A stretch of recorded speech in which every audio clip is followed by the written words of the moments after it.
The next step of the four pillars is your customer journey map. This is huge because I think this shows what it's like to work with you. And if you don't know that, and if you can't really process that information to tell yourself, hey, this is what it's like to work with me, then how are people supposed to buy you? Really ask yourself that question. What is my customer journey? I have had conversations with people where we walk through their customer journey, and I've done this for myself. When we walk through our customer journey, I will identify points that I go, wow, why is that there? Why is this here? And then the other point is have somebody else go through that journey. And like Robert and I will do this together. It's like I will walk him through the journey. I will send him the intake form. I will have my team reach out to him. I will have him go through the Google My Business forms and the SEO points and all this stuff. And he'll tell me, this was hard. This was annoying. I don't like this. Oh no, I really like this. Oh no, I really like that. So when we discuss this and I tell you the pain points and Robert can give us some live examples, ask yourself, is that something you would want to do? Is that something you'd want to experience? Or is it just more convenient for you for it to be there? And then who can you have go through the journey that can tell you straight up and be honest with you and say, dude, this sucks. We need to change it. So let's kind of go through this. There are 5 stages of any journey. You have the awareness stage, the consideration stage, the decision stage, service stage, and the loyalty stage. The awareness stage is exactly what it sounds like. They need to become aware of you, right? They need to know that you're there. They need to know that you exist. They need to know that when they're thinking about buying or selling a home, that Robert Garcia and Capital Crest Group exists. They need to know that when they're looking to market their small to medium-sized business, that Agency 270 exists. What is the customer action? What are the touch points? What are the emotions that are built into it? What's the pain point and what's the solution? Action, pain point, solutions. If you don't pay attention to anything else we talk about today, actions, pain point, solutions. This section right here, the solution section, is going to be why you will become better than your competitor because you're thinking about it, they're not. So the customer action of the awareness stage is simply looking up whether it's marketing agencies near me or a realtor near me or I want to sell my home. What are they looking up? What are the actions they're taking? Most likely this action here for a lot of people is a search on Google or a search on their phone or whatever, or a phone call. Then what's your touch point? What are the emotions that are built into it? What are their pain points and what are their solutions? So for us specifically at the agency, the touch points here are if they're looking us up on Google, touch points are on our Google business profile. You have all of our services, you have our reviews, you have all the things we're posting about, and you have some of our guides that are there. The emotions are simple. It's a decision-making factor that, the emotions are whether they are struggling, so they may be desperate, or they're looking ahead, right? The emotion here for us as an agency does not really make a difference. The pain point, if you're looking for me, you need me. So the pain point is if you are looking for me, you need me, whether you need to generate more leads, whether you need to get your business out there, or somebody in your neighborhood is taking, as far as a real estate, somebody in your neighborhood is just, eating up your listings left and right, or as an agency, your competitor is eating things up. And my solution to that point specifically for the pain point is giving out guides, giving out content. Right? And then we can kind of, and I'll briefly go through the rest of them. But for you, Robert, as I kind of talk through this, what I would love to hear from you is from a real estate perspective. Really, for you, the awareness stage is kind of relevant to everybody. The consideration, the service is the service, right? You're either going to help them sell the house or buy the house or buy a home. But I think I really would love to hear your input on the loyalty and then the first two and a little bit about this stage. But and then I'll, we can kind of discuss some of those questions. I'm sure I'll have some questions for you. But for us, as I just mentioned, from the agency perspective, that's where they are. The consideration stage for me as a B2B, really, because our worlds aren't that different. I'm B2B, Robert's B2C, so business to business, business to consumer. From a B2B perspective, the consideration is simple. The customer action after they're aware of me are two things. Either they're downloading a guide from me that is telling them how to do certain things, and they're interested in talking to me, or they're scheduling an appointment to sit down and we chat. The touch points are simple. Download a guide, schedule a call. The emotions, they're getting a little bit more potentially vulnerable. They want to talk to me, whatever that is. I don't really focus on the emotions and the consideration here, really. But their pain point is still the same. They need me. They found me. They looked at what I did. They liked my content. And my solution is the strategic plan that I can give them.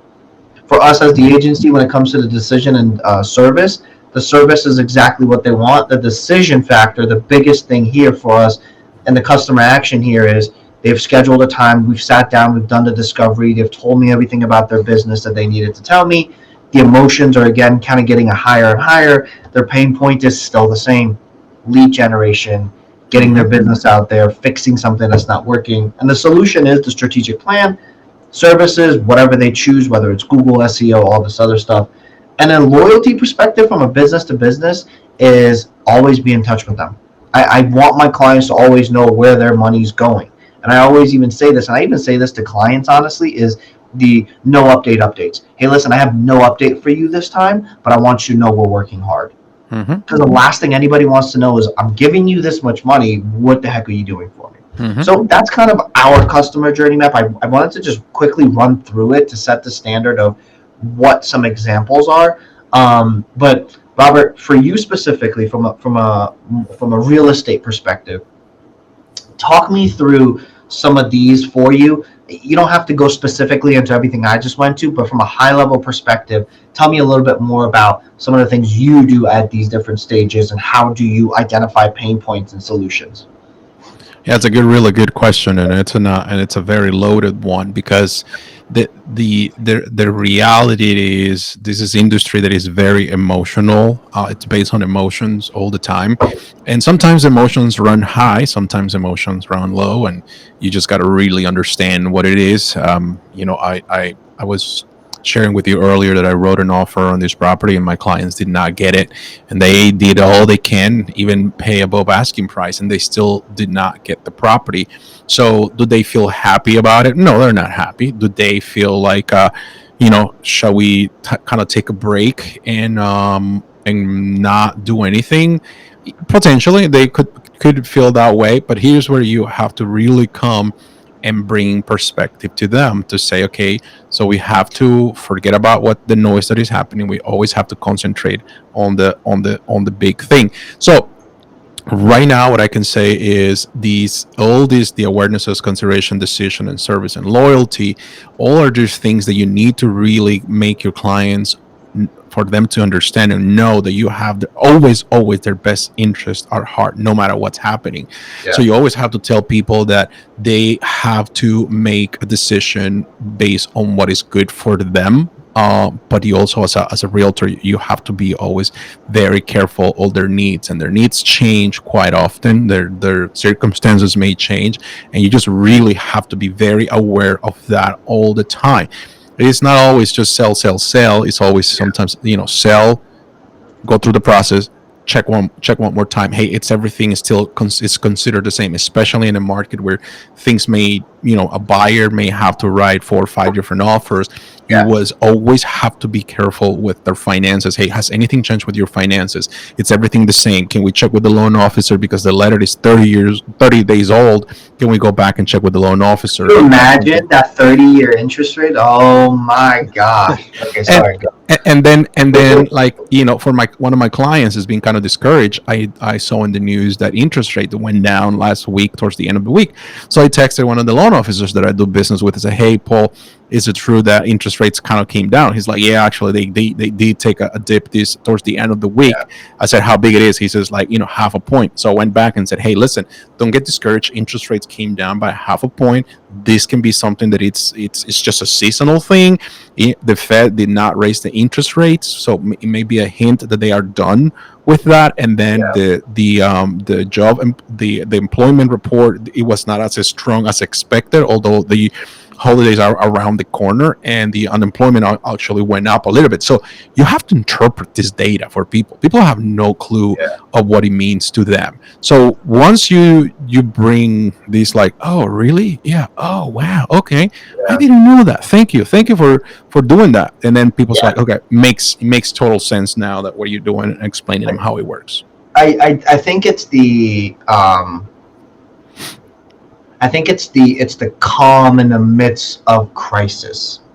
Do you know what I mean? Like, um, there's this book that I absolutely love, and I'm gonna butcher the name of it. It's the fox, the horse, the boy, and the mole, or like it's some that variation. And one of the things that always Okay. stands out to me is they're all in this forest, like they're going through something, and they can't see what's ahead, right? Like they can't see like it's foggy everywhere, but the only thing they can see is the next step. So the boy stops in the middle of it all and goes, to the horse. It goes, I'm scared. I don't know what to do. I can't see what's ahead. I can't see what's at the end of the tunnel. And the horse goes, well, do you see your next step? He goes, yes, I do. And it's like, okay, just take it. Like that overthinking ways, right? So I think what to kind of relate it back to what you're saying is it was it was you're providing that. Don't look so far ahead. Like look at the present. Like let's be present. Let's look at what's happening now. So you're the calm in the middle of the storm. And so I think that's one of the things that, especially in the people in real estate, honestly, if you want to stand out, like besides anybody else, or you want to be the way to go in the industry for people to come to people to talk to, bring content to the table that talks about all the craziness and bring it down to a calmer level. We all freak out. Interest rates are going high. My house is worth this much money. There is no homes left. The market's going to crash. This is going to be worse than 07, 08. Are we in a recession? Are we not? All of this craziness. And I think really the whole notion of content creates contacts. Content creates contacts. So true in today's day and age. But sorry, Robert, go ahead. That you said that, and it triggered me to think about that whole way of like thinking that way. No, I mean it's exactly what you just said. I mean it just has to be. You have to be able to interpret data for people, because sometimes people just don't understand. They don't know. They just really they just freak out, and they just really understand. And you have to be that person that says, "Hey, listen, I get it. It's not what you wanted to hear. It's not what you wanted to do. But there are better options." And I think that, to me, it's the most important thing that you can do for a client. I mean, if you're a good real estate professional, that's what you should be doing. Yeah, no, I agree. Cool. Talk to me more about your ways of for you specifically, and we do this work for you, so I can kind of speak on it. I think your awareness and your consideration is such a kick-ass system, because you do make people aware, and then you do have people consider you because you put out the content that's out there through your YouTube and all this other stuff. I think when it comes to decision making with you, there is no pressure. So I think either people going with you or not going with you. It's simple as that. Yep. So, service is simple, right? Yep. Service is as simple as it gets. But talk to me more about the loyalty, because you do a really, really good job of the loyalty aspect and how you stay in touch with people. And then I think at the end of it, if we have the time, I want you to talk me through the video CMAs that you do. Sure, that's fine. Well, before that, can I drink some water today? Oh God. Am I allowed to drink? Am I allowed to drink? You are. Yes, you are. So the agency we got some new water bottles, and of course I got to look out for Robert. So I'm just saying. I think the water tastes a little bit better. Yeah, it takes like 270. I don't think that's a good thing. If the water you're drinking tastes like I had I-270, we need to get you some better water. No, that's kidding. No, it tastes like a good old Scotch. Aged 27 years. Yeah, that's how it tastes. Anyhow, no. So video. So I came to the conclusion, and let me touch on a couple things. Number one is working with people that want to work with you. When we come into real estate, we are forced other people to work with us. That's just the reality. So you come in here and say, well, you have to make many phone calls until you set up an appointment. But are you really setting up an appointment with someone that really wants to work with you, and you also want to work with him, her, or there, whatever? So I do kind of like a little bit of the opposite. So I'll give you an example. I was talking to this guy that I met with him twice, and he was just kind of like, "Hey, when the time comes, we're gonna go with you, but we Yeah. need to sell our some stuff before we can make it happen." I said, "Sure, no problem." So one day he calls me and says, "Hey, this house just came on the market. We would like to see it." And I said, "Well, I'm actually living in town, but I'd be more than happy to find someone that can show it to you." So we found someone, went and showed the property, and then he ghosted me for a couple of days. And I said, "Okay, I know that he wasn't as crazy to make it happen." So then I went and call him back, and he said to me, "You know what? We made the decision to concentrate on the purchase and then on the sale of the house." I said, "Excellent, congratulations." And I said, "Hey, what you at the beginning you wanted to sell and then buy or do it at the same time? What changed now?" He said, "Well, we met with this realtor, and he told us about that, gave us the whole strategy." And I said, "Okay, great. Is that a strategy different from what I presented to you?" He said, "Not really, but he only said that we don't have to spend a lot of money on our house to sell it because it should sell right away." I said, "Okay, has he seen your house?" And or he or she, I don't know. And he says, "No." Okay, fine. I mean, no problem. I mean, do you feel comfortable selling the house the way you have it? And he said, "Well, yes or no. I mean, what you proposed to me was to make significant changes to certain things, which implies I have to spend money. And if it's not money that I'm not going to enjoy, then I don't know that I want to do it." I said, "Listen, you don't have to spend the money, but you are hiring me as a consultant. So I just told you what I think would be the best thing to this. And the way you live is not the way you present your house.